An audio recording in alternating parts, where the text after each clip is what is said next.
Good morning to those in the US, North America. Good afternoon if anyone is signing in, tuning in from the UK, and good evening to those of you joining in from India or thereabouts. Hi, my name is Ashok, and some of you know me because of my courses. Others know me because of my years of work in conflict resolution, peace building, and more recently on matters related to democracy. So, just to be very clear, I have never done live streaming before. And it should be easy, but it isn't as uh, intuitive for me, primarily because I'm the kind of person who is a face to face, in person kind of guy. I communicate best when I'm ideally sitting across a table with friends or clients. I've gotten used to working on Zoom. So, as some other folks who are here right now, they know me from my courses and my discussion groups that happen on Zoom. But I have often struggled if I have to speak to a camera without another human being looking across at me. So, this is a new thing. So, forgive me if sometimes I stumble and I am grasping for words because it's not so much the words that are hard to come by. It's more the fact that when I look into the camera, I'm seeing my own funny mug. I'm not seeing you. But anyway, that's all the clarification. That's all the apologizing. Let me give you a short introduction on why I'm doing this in the first place. The way I see it, most of my work, particularly in the last 10 years, has been related to education. I teach courses, and these are very long courses, 12 sessions long, on matters related to democracy, pluralism, critical thinking. I also post a lot of content on social media, and I have of late started a Substack channel for my essays, and very recently, the YouTube channel for my videos. And at the same time, I feel things are happening so quickly. Almost every day, the world is changing even as I speak. The last greatest upheaval uh, was the White House meeting with Zelensky, Trump, and Vance. Nothing like that has happened in my living memory in public. I'm quite certain that these conversations are not um, unusual behind closed doors. But for the whole world to see, to have presidents squabbling and one president and vice president talking down and berating the president of another country. This is totally unprecedented for me. The live stream, this Sunday morning live stream, is an attempt to touch upon the most significant things that are happening in our world and to comment about it and to get into some kind of a conversation with you, not in terms of what happened and whether we like it or not. Because I'm at a stage in my life where I realize that most of what I want isn't possible. I know that sounds negative, but think about it. Whether it's in terms of the economy, whether it's in terms of politics and democracy, whether it's in terms of the nature of human relationships, particularly after the smartphone and the internet, the world seems to be moving in a way that is very, very different from the way you and I might have preferred it to be. So, what is the purpose of these live stream sessions? It is to try and take a step back from the most significant and loudest things that are happening, and to ask ourselves if we are missing anything beyond the noise, beyond the heat, beyond the anger and the emotions that are coming. What else is happening? And so each Sunday morning, for me, I will select a theme, and I would very much welcome you folks sending me topics that you would like to discuss, and I will open up the conversation. And I'm hoping, despite the fact that it's you are restricted to text messages or comments, I'm hoping that we can have as much of a back and forth as possible. So, to begin with, I would like to invite you to just write down whatever comes to your mind when you hear the term agreement. Agreement. Okay, whatever comes to mind. I see Rukmini, I see Pilar, I see Masroor. Great to see you folks. So, what comes to your mind when the theme or the word agreement comes to you instinctively?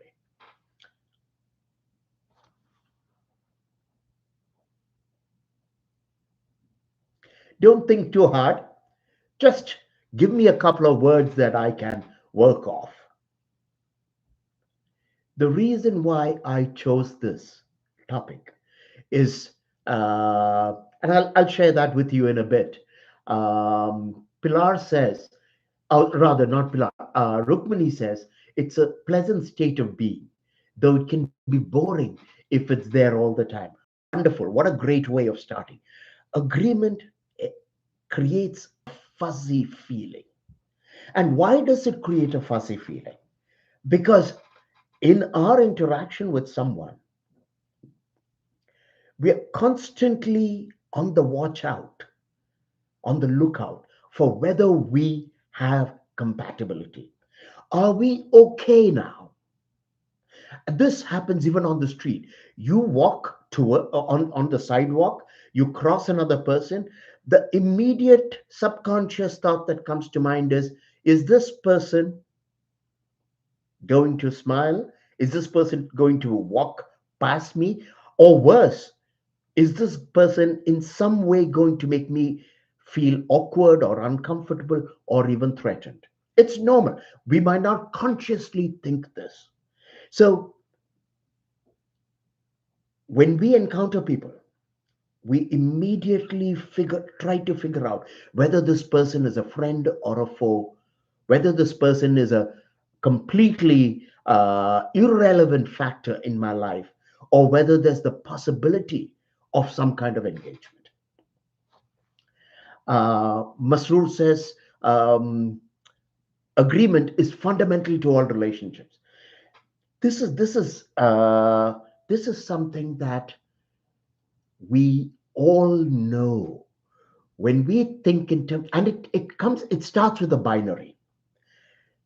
As human beings, and we know from psychology, as human beings, we tend to be looking at everything and everyone in terms of whether it's good for us or bad for us.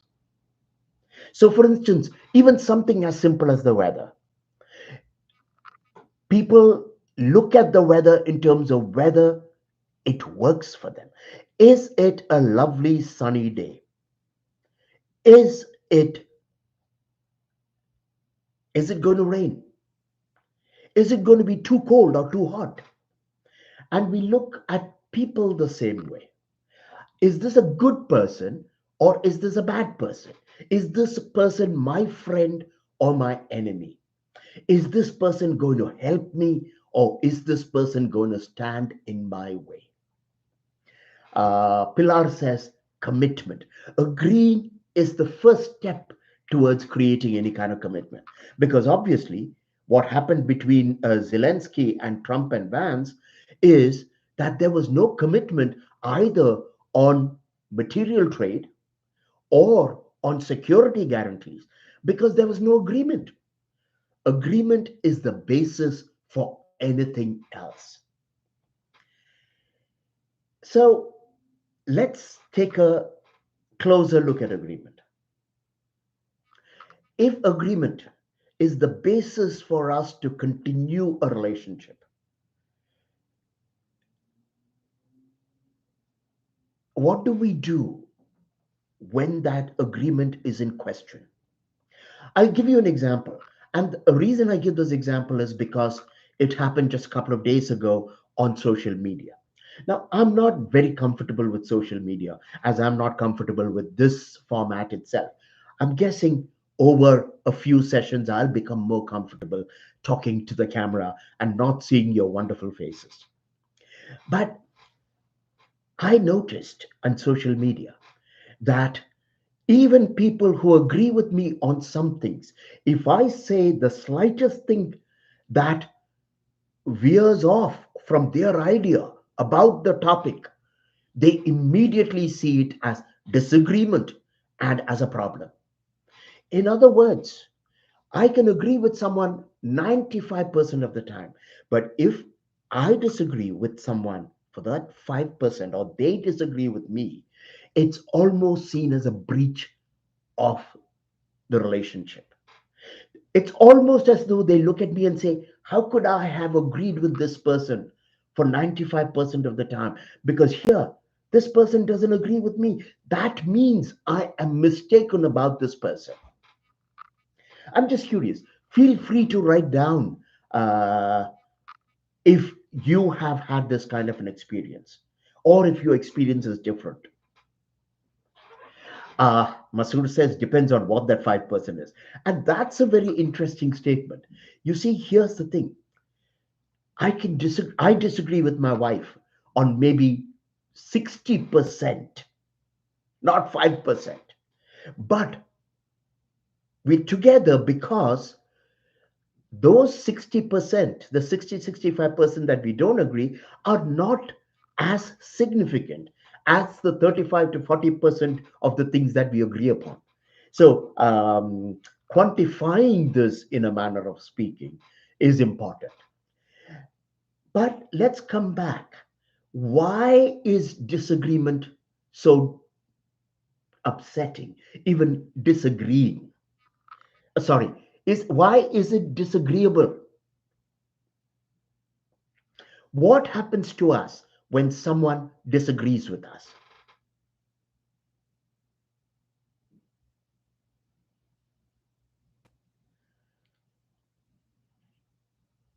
Anyone? When was the last time someone disagreed with you, and how did you respond to it?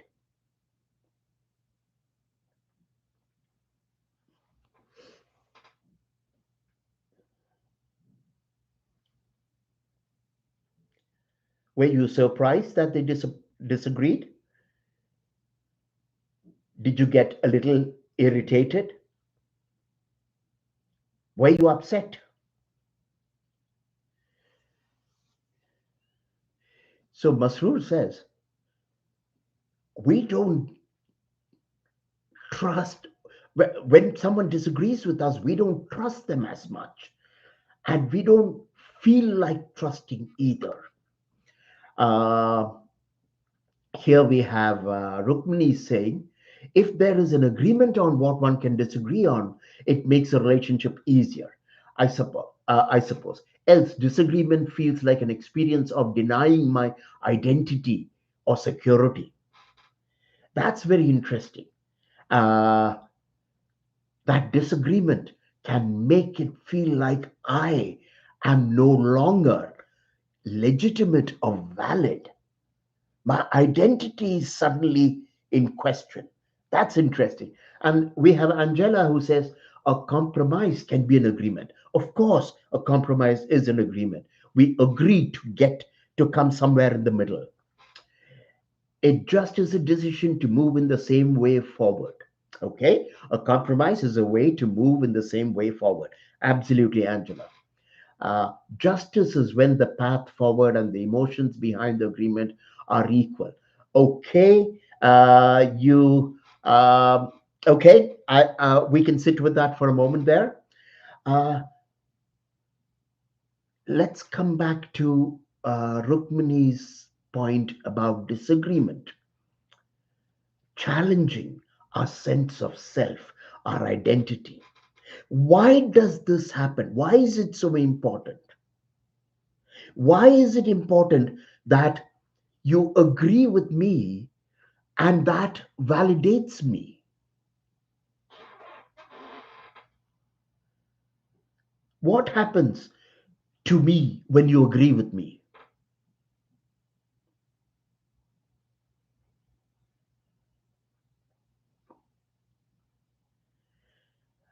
Pilar adds to our conversation saying that this is the reason why she doesn't engage with people on social media, because meaningful engagement is very difficult or impossible. Absolutely true. Absolutely. So, my question is, what's the relationship between agreeing or disagreeing and your identity, your sense of self?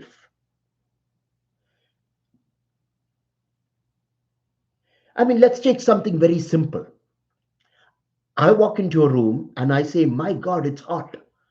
And you're sitting there and you say, no, it's not hot. I'm feeling cold. So we disagree. Is it just a question of our disagreeing and then we leave it like that? Or what else happens? What else happens when I think the room is hot and you think the room is cold? Where do we go from there? I don't mean in terms of negotiation, in terms of feelings. What happens to you when the other person says that the temperature doesn't work for them?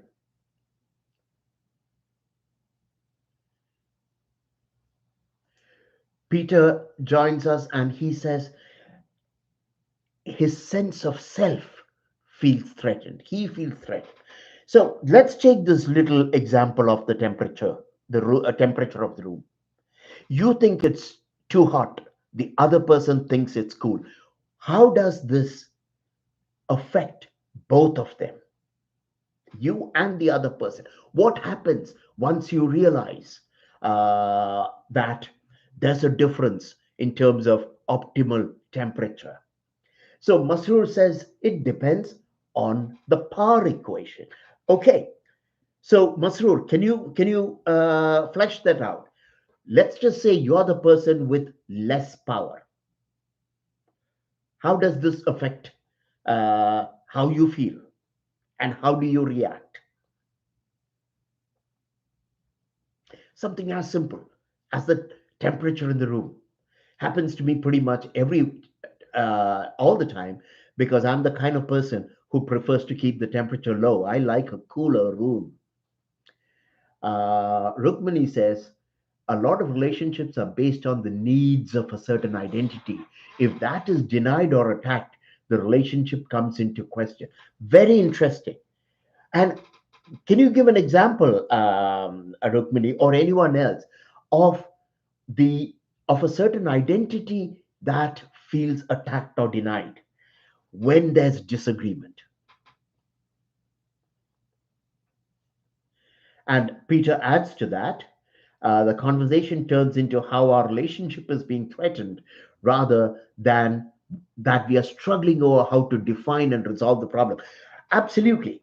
Anyone who is familiar with psychology or conflict resolution or mediation, we know this, that it's very easy for the problem that we are dealing with to get subsumed by the identity or the relationship issues that show up. In other words, it's no longer about the temperature. It's about, are you offending me? It's about, are you diminishing me? Uh, Pilar, what do you mean by dopamine hit here? Which is the dopamine trigger? And Masroor, going back to his point, says, at a weaker position, I will start thinking of building a compromise agreement. Very interesting. When there's a disagreement, it's so much easier if I don't have power for me to move towards seeking an agreement or a compromise. When I feel I have power, what happens? So Masroor and the others, Masroor gave a great example of a person with less power wanting to. But what happens when you have more power? You walk into the room and you set the temperature wherever you want, and the others are feeling extremely cold, and you have power. You know there's disagreement. How are you affected by it? Now you have power. Rukmini says, I might find it difficult to be close friends with someone with a radically different worldview. So if there's a relationship and the person suddenly shifts their stance, it could be scary. This is very interesting. There are so many things that come into play here. A relationship is very often built on a series of agreements. So, my wife and me, there are many major agreements to live together, to take care of each other, to um, to respect each other's space, to help out in the household chores, which I know I can do much better. There are many big agreements and there are many small agreements. So, one of the small agreements that I have had to consciously adhere to is not leave things in the wrong place. See, I grew up with things all over the place. The house was clean, but not neat. Now, my wife grew up in a home where everything was in the right place. It took me years, I'm ashamed to say, to come to an agreement where I would respect her need to keep things in the right way, in the right place. So that's a smaller agreement. But there are many other agreements we've realized over years. We don't need to have an agreement on these things. Politics is one thing, or even our intellectual, the ways in which we look at the world. It's different. And in the beginning, in the first few years, those disagreements about looking at the world, our analysis of how the world works, those became huge issues until we realized at some point that, you know what, the really important thing in our marriage is our ability to care and love and take care of each other. So I see a lot of uh, um, comments. This is great. Uh, so, as Peter said, the conversation becomes about the relationship being threatened rather than the problem at hand. And uh,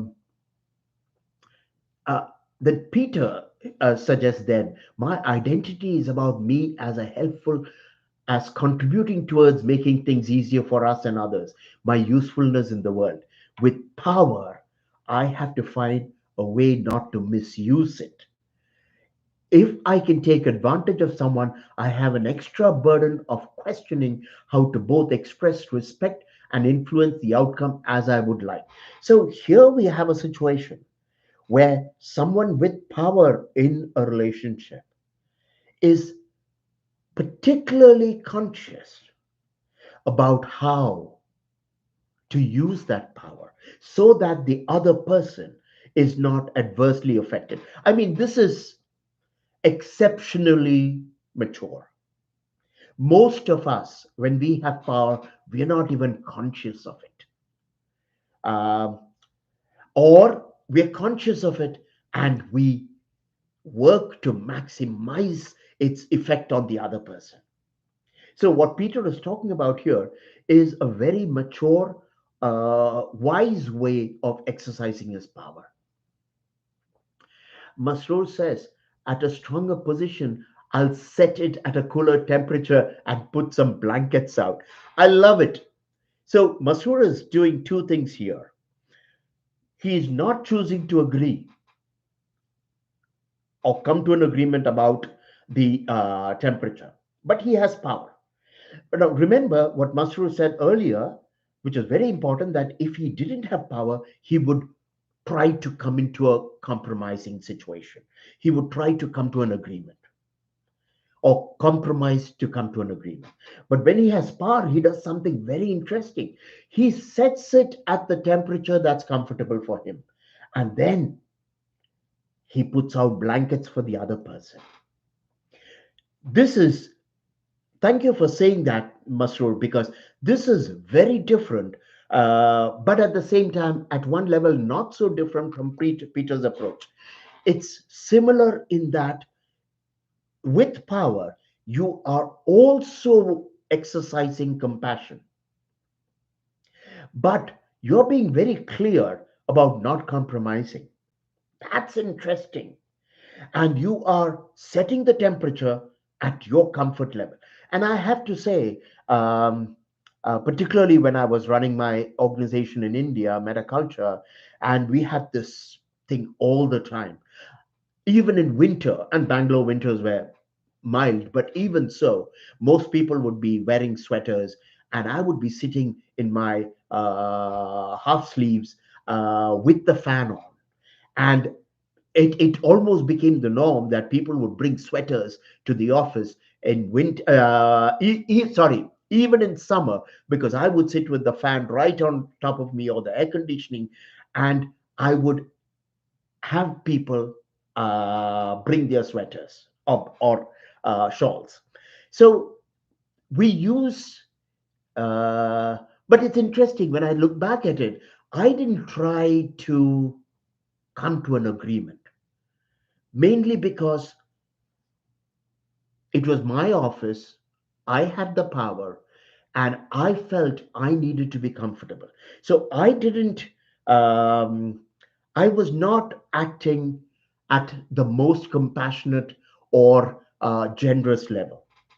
I did warn people that they should bring in um, uh, sweaters or warm clothes or whatever.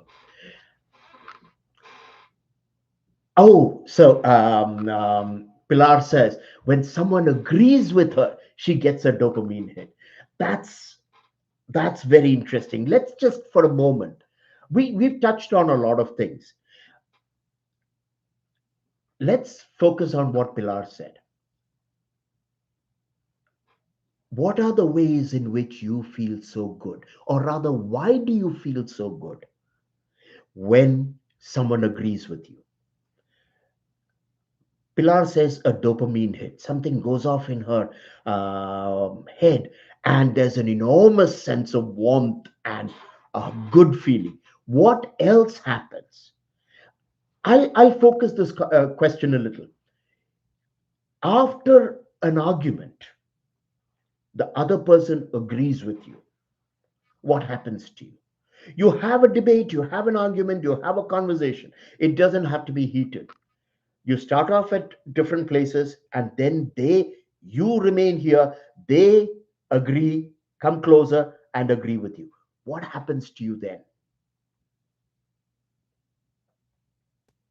What happens when they come to your way of thinking?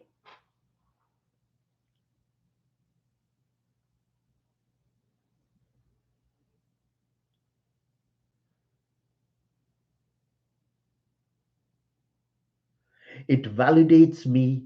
If I'm in need of more self-esteem, I get a boost. Excellent. And I'm guessing we will all agree with this. So I have a different question for you.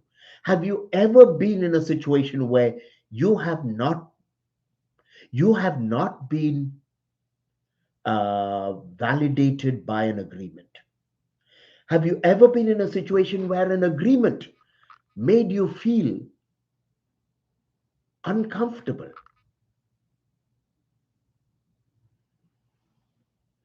Peter also says the same thing. When people agree with him, he feels validated, recognized, increases his perception that I have power and that my way will save the day for the world. Masroor says, I actually feel a little bad because I think I have negotiated too hard. Again, I mean, I'm not trying to categorize you in any way, Masroor, but I would say um, that comes from a certain sense of power, that being conscious of your power, you wonder if you have pushed too hard. That's a very interesting one. Is there any other reason why you may feel not entirely happy when someone agrees with you?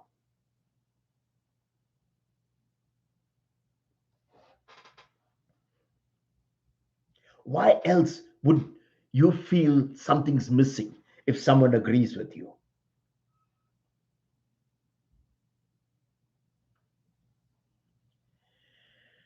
Rukmini says, in situations where I'm hoping for a different perspective and I'm not challenged, it can be disappointing, especially if my point of view is bleak and I was looking for hope. So I'm guessing, Rukmini, you feel that a lot with me.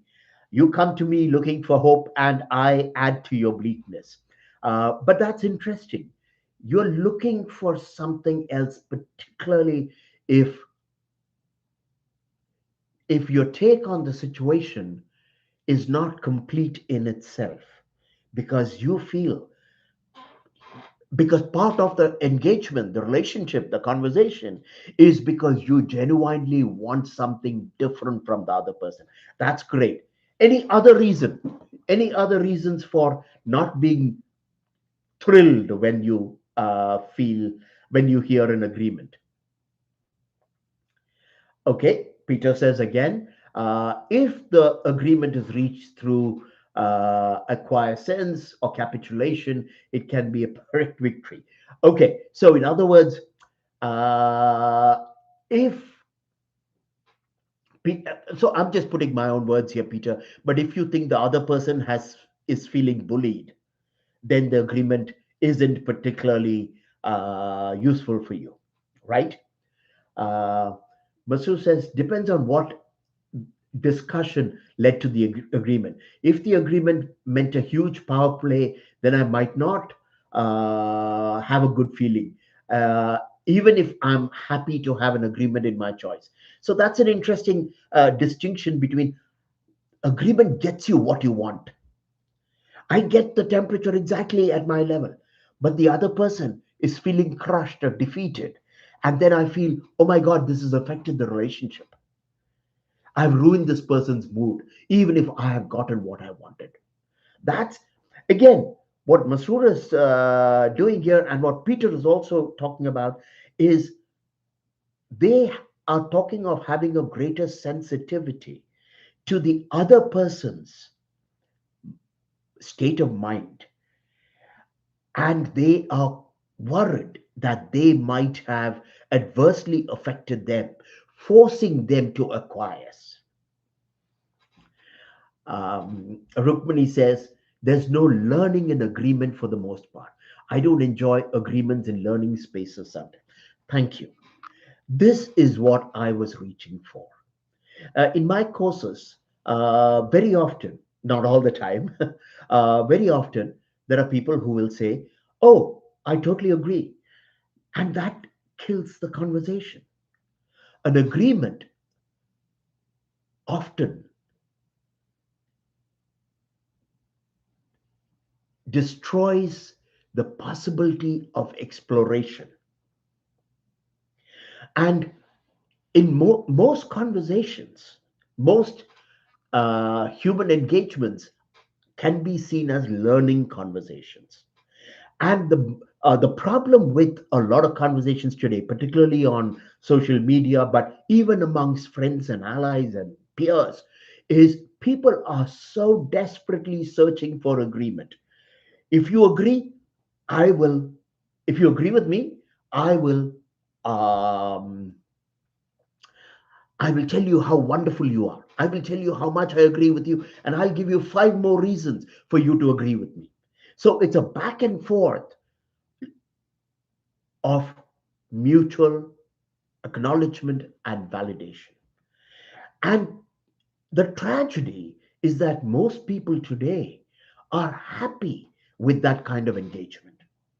In other words, even the slightest disagreement that can potentially open up the conversation for exploration, for discovery, for reflection is seen as a threat to the identity. This is a very unfortunate state of affairs. Let me give you an example that I've used very often, particularly when I talk about relationships. My favorite contemporary Chinese philosopher, Lin Yutang. I say contemporary because he died in the early 60s, but he was a 20th century philosopher. He once talked of the difference between Eastern relationships. He was talking of Chinese, of course, ancient Chinese, not communist China, okay? Uh, Chinese relationships and Western American relationships. He says, in a Chinese relationship, the man and the woman are, are figurines, soft, made of soft clay. So they come together at a very early age, maybe in their late teens or early 20s, and they are still soft, the clay is still soft and malleable. So they come together, and there's a dance that takes place. And that dance forms their shapes, and they blend into each other and create one, a couple. And all the soft edges or the hard edges are smoothed over and they become soft. And that's the idea of the Eastern relationship. The Western American relationship is a well defined man and a well defined woman, maybe in their late 20s, 30s, very clear about who they are, professionally accomplished, probably financially secure, independent. They come together and they try to have that dance because all relationship is a dance. And when they try to have that dance and their clay is hardened and brittle, they crack. They don't meld like the Eastern. They crack because every part is encrusted, hard, and it breaks apart. What we are seeing, the reason Pilar and many others don't wish to engage on social media is this. Each one of us comes as a fully formed human being with very clear ideas. In other words, when I comment on Trump or on Putin, I'm very clear about my stance. I come there and I tell the world what my stance is. You either agree with me completely or you are affecting my fully formed sense of who I am. And that means I could break. This is the reason why disagreement threatens us so much because we are not soft clay anymore. We have so many opinions on everything. We don't walk into any situation saying, I don't know. We don't walk into a situation saying, you know what? I'm a little confused about what happened in the White House with Zelensky. Tell me more. How did you see it? I come in with a very clear idea. This happened. This was morally X or Y. It and what should have happened is one, two, three, and it didn't happen. So suddenly we live in a world where everything is binary. Everything is based on agreement or disagreement. There's no opportunity, there's no need for learning at all. Why should I learn if I know everything? I'll give you an example. I was in a meeting, and at one point I asked, uh, "What do you hope to learn from this meeting?" And without exception, people said, "I want to learn how we can come to a conclusion that works for me." In other words, I want to, I all I'm interested in learning is whether and how you will agree with me, because there's curiosity there. What strategy should I use? Should I communicate differently? Should I message differently so that you will agree with me? Uh, One of the interesting things that I picked up after Kamala Harris's loss in the presidential elections was there was very little real reflection or rethinking taking place in the Democratic Party. Many people were focusing on the messaging. Oh gosh, our messaging didn't work for the working class, for white men, for Hispanic or African Americans who voted for Trump. We need to change our messaging. We need to change our branding. In other words, my message is okay. My content is okay. My views are okay. My policies are okay. My values are okay. The only question is, how do I present it so that you can accept and agree with me? Let uh, It's 10:41. I don't want to keep you folks for too long, but this has been an interesting experiment. I just want to touch on uh, a couple of the questions and comments that have come up. Peter says, depending upon how the agreement, yes, we've touched on that. Um, Okay. Rukmini says there's no learning in agreement. Absolutely. For the most part, I don't enjoy agreements in learning spaces sometimes. And Masroor says, agreed. Culturally, most agreements come from people in power or by appealing to a higher authority. Absolutely.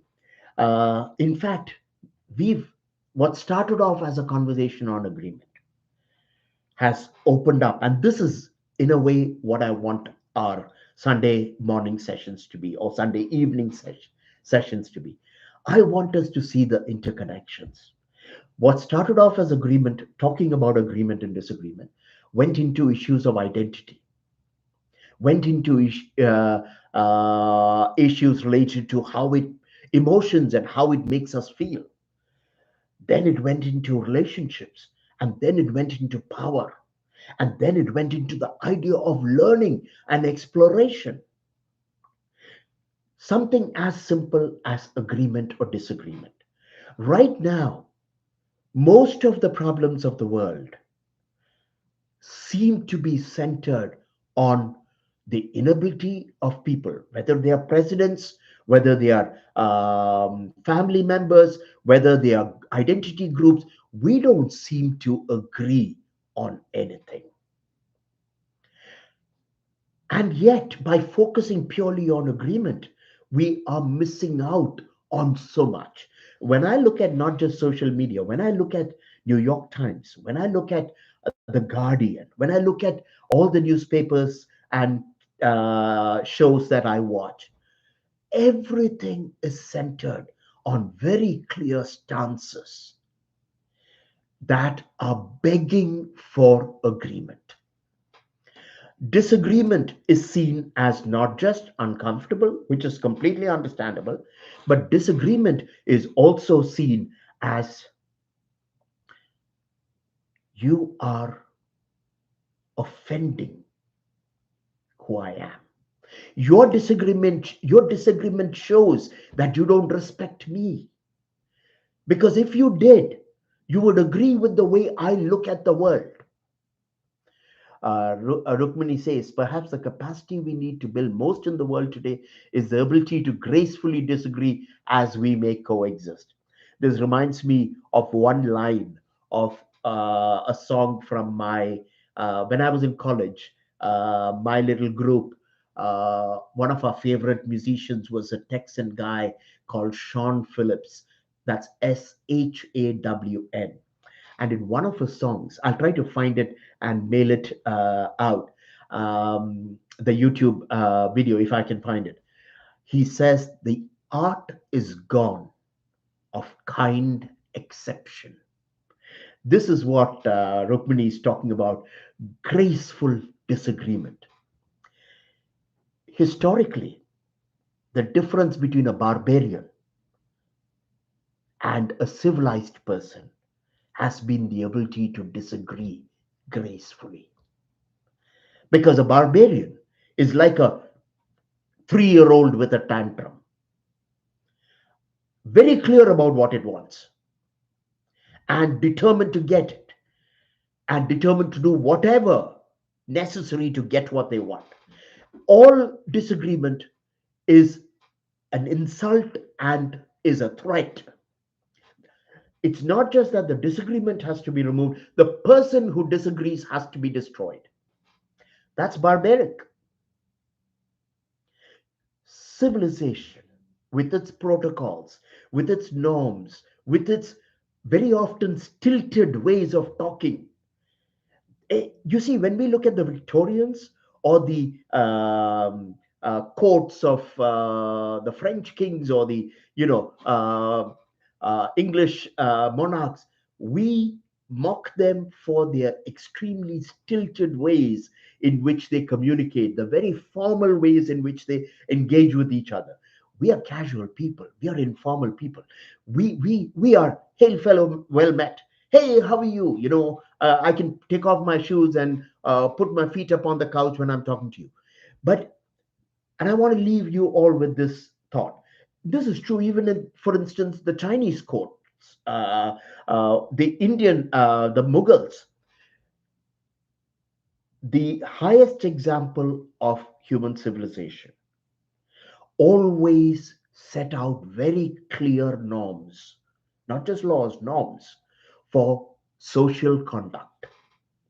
And the reason was to minimize conflict. Because if I have to go through four motions, bend in a certain way, bring my hands in a certain way, wear certain clothes, say five things before I get to the point, I am reducing the possibility of impetuous reactivity. Can you imagine what our social media would look like if it were conducted by Mughal courtiers, by the Victorians? You and I might not be very happy because it would look stilted and artificial. But I can assure you, they would have gotten to their point.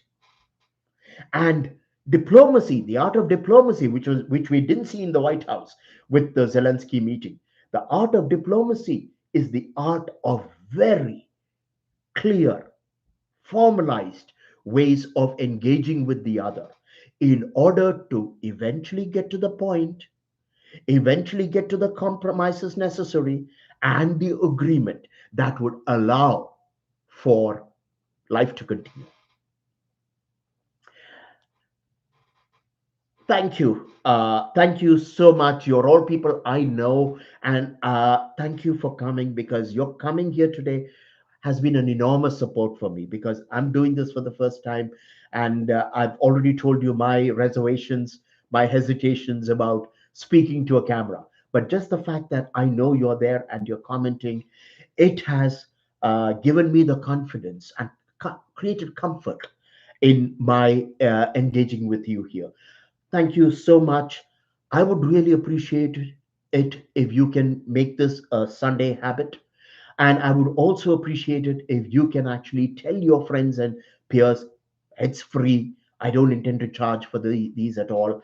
And I'm hoping that we can at least take 45 minutes, the beginning of the week, Sunday, to clear our air, to think about the normal anxieties of life, whether it's personal or public, and we can start the week with a slightly fresh and what I call a reason based perspective. Thank you very much, everyone. Have a wonderful weekend and week, and I'll see you next Sunday. Thank you.